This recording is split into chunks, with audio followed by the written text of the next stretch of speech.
কোনো কঠোর ব্যবস্থা নেওয়া হতো তাহলে বোঝা যেত এই সরকার এই ধরনের কর্মকাণ্ডকে প্রশ্রয় দেয় না, কিন্তু এটা তো চলছেই। এর আগেও বিডিও আক্রান্ত হয়েছে, এসডিও আক্রান্ত হচ্ছে, প্রতিদিন চলেছে, সর্বত্র চলেছে।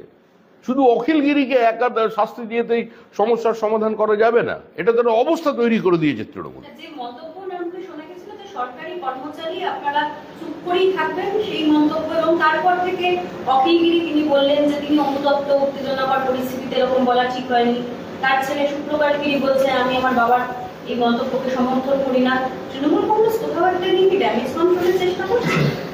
ড্যামেজ কন্ট্রোলের চেষ্টা তো প্রত্যেক মানুষই করতে পারে, প্রত্যেক দলই ড্যামেজ কন্ট্রোলের চেষ্টা করে, কিন্তু ড্যামেজ কন্ট্রোলের মানে কি?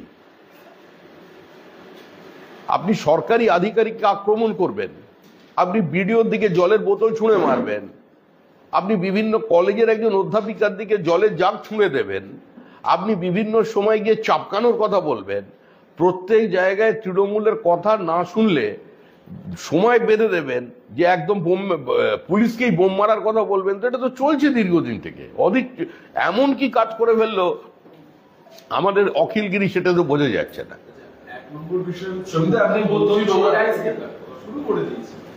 মুখ্যমন্ত্রী মমতা বন্দ্যোপাধ্যায় এই বিষয় নিয়ে এখনো পর্যন্ত কোনো প্রতিক্রিয়া দিলেন না। তিনি বন্যা পরিস্থিতি, উত্তরবঙ্গ নিয়ে তার যে ধারাবাহিক বক্তব্য সেটা রাখছেন, এবং তৃণমূল খালি একটা কথা বলেছে অখিলগিরি প্রসঙ্গে, নারী বিদ্বেষকে তৃণমূল কখনো সমর্থন করেনি। বিজেপিকে আক্রমণ নারী বিদ্বেষী হিসেবে, নারী বিদ্বেষকে সমর্থন নয়, এটা দিয়ে বুঝিয়ে দেওয়া। নারী বিদ্বেষী কারা? এর আগে অখিলগিরি রাষ্ট্রপতি সম্পর্কে কি মন্তব্য করেছিলেন? তারপরে দল কি তার বিরুদ্ধে কোনো ব্যবস্থা নিয়েছে?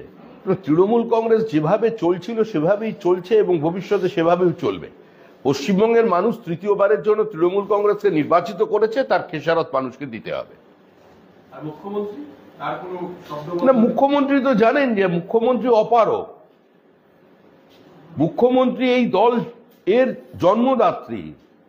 তিনি কংগ্রেস ভেঙেছিলেন, তৃণমূল কংগ্রেস তৈরি করেছিলেন, বিজেপির সঙ্গে আসন সমঝোতা করেছিলেন, পরে এনডিএ জোটে অংশগ্রহণ করেছিলেন, একবার দল ছেড়ে বেরিয়ে এসেছিলেন, বেরিয়ে এসে কংগ্রেসের সহযোগিতা নিয়েছিলেন, তারপরে আবার তিনি কংগ্রেসের কাছে ফিরে গিয়ে পশ্চিমবঙ্গে 2011 সালে নির্বাচনে প্রতিদ্বন্দ্বিতা করেন। মুখ্যমন্ত্রী তো মাটি চেনেন, জমি চেনেন। মুখ্যমন্ত্রী জানেন যে দখলদারির বিরুদ্ধে যদি ব্যবস্থা নিতে হয় দল থাকবে না। সেজন্যই তো মুখ্যমন্ত্রী 3 দিন অভিযান চালানোর পর 1 মাসের জন্য স্থগিত রাখলেন, কারণ তাহলে তার দলে বিদ্রোহ তৈরি হবে, দলটাই উঠে যাবে। বনমন্ত্রী বলছেন যে কোনো দুর্নীতির কথা আমার জানা নেই, আমার দপ্তরের সব কর্মচারী নিষ্ঠার সঙ্গে কাজ করেন, আমি মাত্র 6 মাস দায়িত্ব পেয়েছি। মানে কে সরকার তো বহমানতা, সরকারের কে মন্ত্রী 6 মাস ধরে আছেন আর কে কোন মন্ত্রী 6 বছর ধরে আছেন, প্রশ্নটা এটা নয়। প্রশ্ন হলো রাজ্যের একজন ক্যাবিনেট মন্ত্রী এবং তৃণমূল কংগ্রেসের জন্মলগ্ন থেকে প্রথম দিন থেকে যিনি তৃণমূল কংগ্রেসে আছেন সেই অখিলগিরি বলছেন যে আমি সমস্ত দুর্নীতি জানা আছে, ফাঁস করে দেবো। তাহলে এটা তিনি অখিলগিরি বলতে পারবেন, এটার উত্তর বিজেপি কি করে দিতে পারবে? আমরা দলের পক্ষ থেকে এটা বলছি যে পশ্চিমবঙ্গ রাজ্য সরকার, যদি ওটা তৃণমূল কংগ্রেস সরকার বলাই ভালো, তৃণমূল কংগ্রেস সরকার এমন কোনো সরকারি দপ্তর বাকি রাখেনি যেখানে দুর্নীতির কোনো স্পর্শ নেই। জেলা পরিষদের সভাধিপতি উত্তর 24 পরগনা নারায়ণ গোস্বামী বিডিওকে বোতল ছুঁড়ে মারার ঘটনায় বলছেন যে ঘটি বাটি একসঙ্গে থাকলে একটু কুটখাট হতেই পারে। ঠিকই আছে, তাহলে তার বিরুদ্ধে কি ব্যবস্থা নেবেন?